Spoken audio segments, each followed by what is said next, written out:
涂山璟一直没有碰小妖，上浮又比下潜速度快很多，仅凭着一口气硬是浮出了水面。他看着远处低声道：“刚才你眼睛里没有我。”这是原著中小妖思念相柳，然后带着涂山璟潜入水底玩耍时的描写。那个时候还没有相柳、小妖37年的陪伴，小妖还需要口含鱼丹子才可以在海底自由玩耍。涂山璟不胜水力，在海底的时候身体僵硬，只能憋着气干忍。小妖示意涂山璟亲亲自己，好给他渡气，但涂山璟拒绝了，因为心思如发的他发现小妖的心里还住着另一个男人，而这个男人就是相柳。在《长相思》中，相柳和涂山璟同框时，相柳的气场就没输过。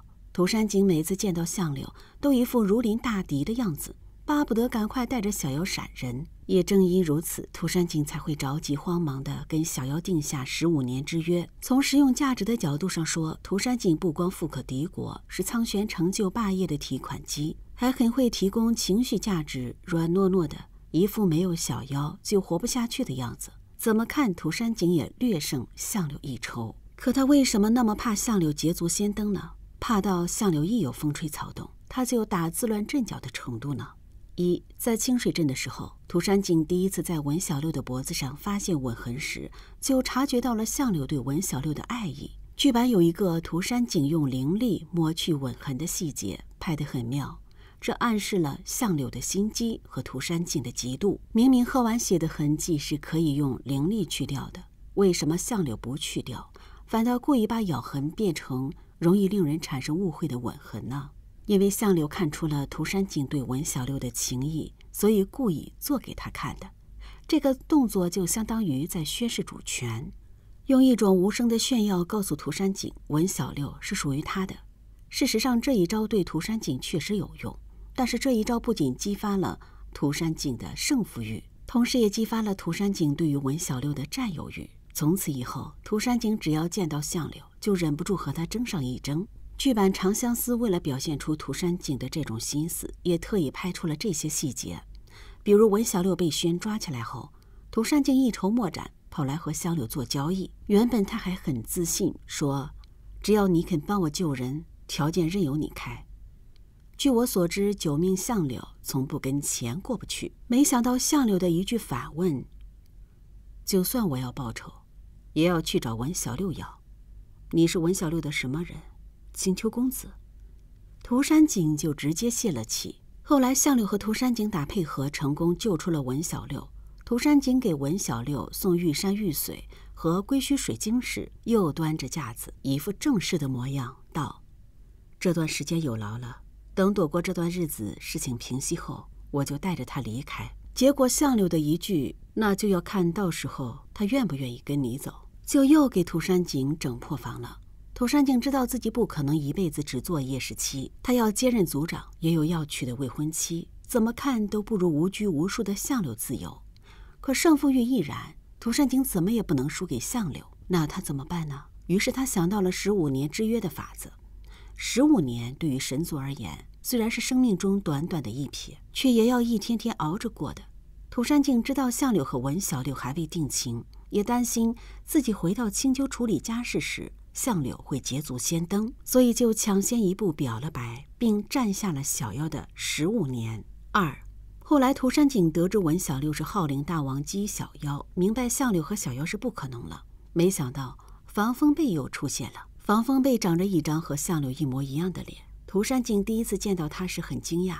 虽然那个时候的他并不能确认防风背就是相柳，但他却从防风背看小妖的眼神中看出了防风背对小妖的爱慕。于是涂山璟又有危机感了，因为他担心小妖会因为防风背的容貌而爱上防风背，所以他不得不放下青丘的事，住在小祝融府，故意找机会和小妖见面，借着帮助苍玄的时机，伺机与小妖增进感情。可防风背比相柳热情太多了，涂山璟还是不放心小妖的心会动摇，所以只要看到小妖和防风背在一起，就会忍不住地提起15年之约，忍不住地跟踪小妖，忍不住地哭唧唧地说自己没有小妖就活不下去了。后来涂山璟得知防风背就是相柳，可他却不得不迎娶有了身孕的防风异应。爱而不得的情况下，涂山璟以37年的粮草为条件，要求相柳去阻止小妖嫁给赤水丰隆。以涂山璟的智慧，他应该会猜到相柳会以防风背的身份去抢亲，因为相柳和小妖苍玄是对立关系，且他又深爱小妖，所以为了小妖的名声，绝不会让小妖这个号令大王姬跟他这个魔王产生关系。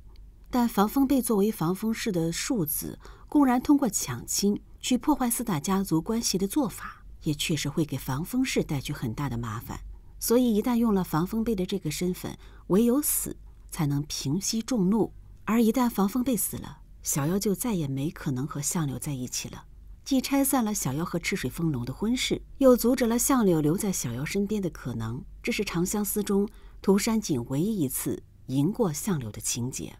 而他的筹码则不过是区区37年的粮草。涂山璟最不缺钱，别说37年，就是370年他也给得起。能用钱解决的事，其实对他来说并不算什么，可是对相柳这个心怀大义、心怀沉荣义君的人来说，却是救命的。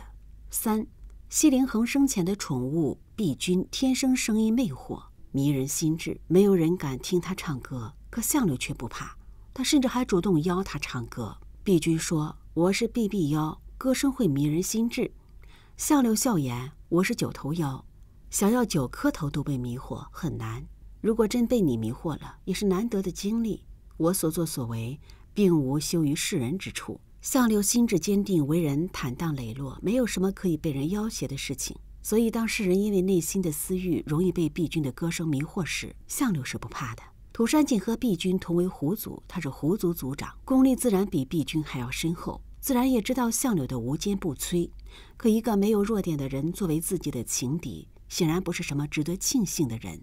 为了得到小妖，涂山璟想了半天，也只能想到利用相柳的大义。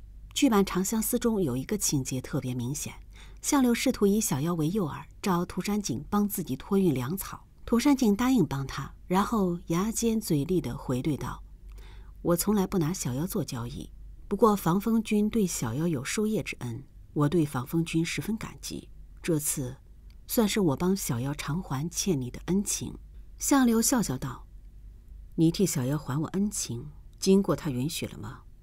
涂山璟目光如炬，嘴角微微挑起道：“这是我和小妖的事，不劳防风君费心。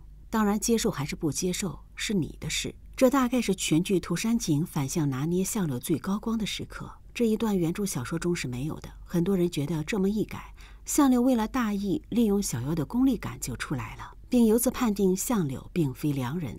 可我却觉得这么一改，也突出了涂山璟在面对相柳时的无力。面对一个没有弱点的人，涂山璟想破脑袋也不知道该怎么样才能在这段三角关系中稳稳胜出。他对自己没那么大的自信，对小妖也没这么多的信任，所以只能用这种方式来提醒相柳，让他明确自己的身份，早日和小妖划清界限。